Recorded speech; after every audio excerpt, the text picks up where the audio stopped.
Camp Anawanna Wednesday. Just make sure your shorts aren't on the flagpole. Get those down right now! We hold you in our heart. Welcome back, campers. The Summer of Slime is marching on. It's time for another trip back to Bunk 13 for Camp Anawanna Wednesday. And a king. Today we're opening the vault in Season 1, Episode 5 of Salute Your Shorts, Bunk Chief Elections. If you thought Bobby Budnick abandoning Michael to get beaten up by Thub Mackey was the most savage betrayal in the show's history, you're absolutely bugging. Because this episode proves that the girls of Camp Anawanna are completely ruthless, cold-blooded manipulators who will leave the boys to die without a second thought. Going over every detail, roasting these absolute cowards, breaking down the ultimate 90s Karma Houdini moment.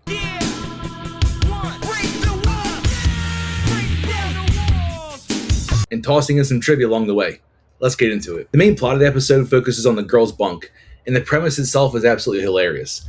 The camp is holding elections for bunk chief. Dina and Telly both decide they want the job and decide to run against each other.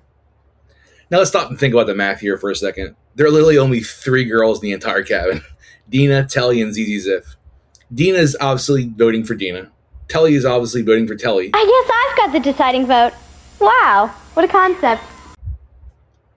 Which means this entire high-stakes political campaign comes down to one single swing voter, ZZ. Immediately, the bribes start flying. Dina promises ZZ she can wear any of her expensive clothes. Telly hits the field and personally helps ZZ score her very first soccer goal. ZZ, being completely naive, promises her vote to both of them. Vote me in as cabin chief? No problem. Excellent. You know what I mean? It means you have my vote. That's exactly what I mean. Backing yourself into an impossible political corner. But while the girls are playing politics, the boys of Bunk 13 are living in absolute misery.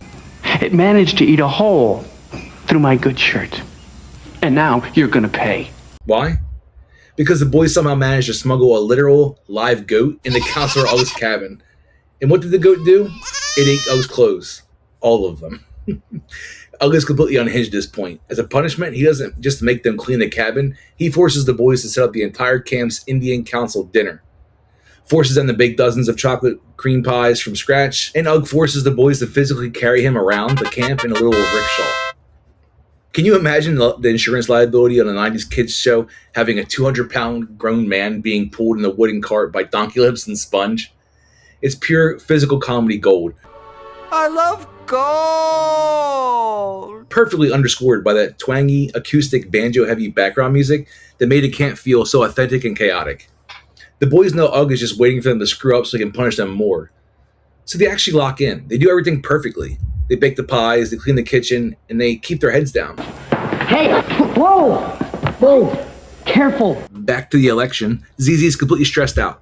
She doesn't want to ruin her friendships, so in the middle of the night, she sneaks into the kitchen to find the only person at camp who truly understands dirty politics. Bobby Budnick. She asks Budnick for advice, and honestly, Budnick drops the hardest, most realistic political truth ever spoken on Nickelodeon. He looks ZZ right in the eye and tells her that if she wants to be in politics, she's going to have to hurt someone's feelings. It's genuinely great writing. So what does ZZ do? She completely wimps out. She casts a blank ballot. Dina and Telly are furious. They completely stop talking to her. Finally, Ugg steps in and tells them they have to figure it out themselves. They finally sit down, and Dina reveals her platform. She actually wants to be bunk chief to help kids who are homesick, and she wants to host dance fundraisers to buy supplies to keep the camp clean. Telly realizes that Dina actually put thought into this, while her entire platform was just, I like sports. It looks like they're going to have a sweet, heartwarming resolution, but neither one of them wants to concede. The tension rises, they're standing in the kitchen surrounded by beautiful chocolate cream pies the boys just spent all day making. So I think you can tell where this is going to go, right? Get out of my face. You got pudding on my cashmere. The face. That's why. Dina completely snaps. She grabs a pie and slams it directly into Telly's face. Telly grabs the pie and fires back. The truce is dead. Just know this. If you're not with me, you're against me, okay? I just made you into a terrorist, bitch. How about that? From this moment forward, I fucking hate you, dog. Fine. If that's how you want it, then we're enemies. Enemy combatants. The next time I see you, I'll fucking light you up. I'll strike you. A massive, full-blown food fight erupts in the kitchen. They're destroying the room. Cream is everywhere. And right at the peak of the chaos, the kitchen door swings open. It's Ugg, and he takes a pie directly to the dome. Bullseye. Now, this is where the girls prove they're absolute sociopaths. The second Ugg gets hit, Dina and Tully don't apologize. They don't accept responsibility. They immediately sprint out the back door like cowards. 3 seconds later, the boys, who just went out to grab a soda to celebrate doing all their chores perfectly, walk back through the front door. Oh man, what happened here? Ugg wipes the pie out of his eyes, looks up and sees Michael, Budnick, Donkey Lips, and Sponge standing in a completely destroyed kitchen. The girls are gone. The boys are holding the bag. Ugg completely loses his mind. He blames the boys for the entire mess. And what's their punishment? He forces the boys to clean the entire massive kitchen using only their toothbrushes. Meanwhile, what happens to the girls? Absolutely nothing. They are total karma Houdinis. They get off scot-free, and they just randomly decide to make ZZ the bunk chief anyway. They frame the boys, ruin their day, and learned absolute zero lessons. It's a mean-spirited, it's unfair, and it's a masterpiece of 90s television.